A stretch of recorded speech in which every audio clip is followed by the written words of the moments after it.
We were Neil's parents. We were out of touch with the music he listened to. Although maybe not as much as we thought. I have to say I still play it in my car, and I find I quite like a lot of it. But my daughter put a sort of message out on Facebook saying to all his friends, will you say what music you think Neil would have liked at his funeral? And they all voted, and we picked the top 5 tunes, and they were played at his funeral. And that felt really good. But if you don't plan things, that doesn't happen. I think when people are nearing the end of their life, there's a serious feeling of loss of control. People who all their lives have decided what they're going to eat, when they're going to eat it, what they're going to wear, suddenly find themselves institutionalised in one way or another. Advanced care planning puts that control back into people's own personal control. It allows them to make decisions about what they want to do.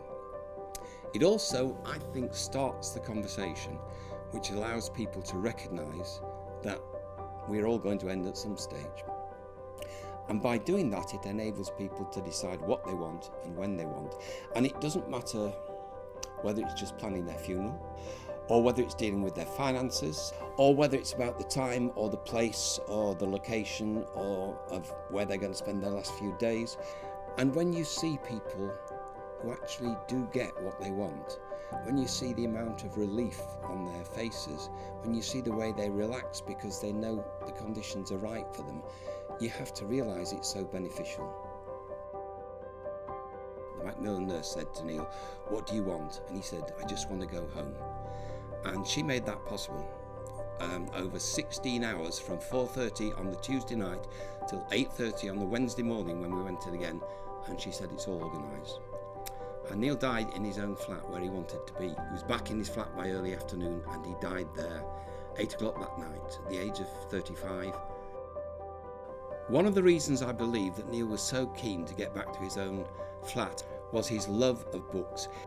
One of his great loves from a very early age was Lord of the Rings. And so his sister had started buying him Lord of the Rings pewter goblets for his birthday. And since that time, after his death, she's continued to buy one per year. So we have a growing collection of Lord of the Rings goblets, which are in our front room and which are so very important to us because it was something he really loved.